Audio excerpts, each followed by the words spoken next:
This video shows how to assign a hot spare by using the ARCCONF utility.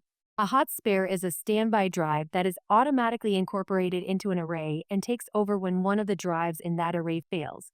Open PowerShell with administrator privileges and navigate to the directory where the ARCCONF utility is located. To check the array information, use ARCCONF getConfig with the LD parameter to display current array details.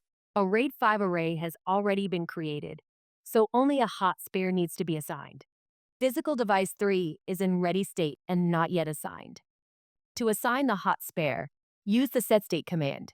First, query the command syntax to understand the available options. A dedicated hot spare type 1 can be shared by one or more arrays and protects any redundant logical drives in those arrays. An auto-replace hot spare type 2 is assigned to a specific array, and after rebuilding a failed logical drive, it becomes a permanent part of that array. The spare type definition here is different from the Broadcom RAID hot spare terminology. Run the ARCCONF setState command shown on the screen to assign the drive on channel 0, device 3 to array 0 as an auto-replace spare type 2.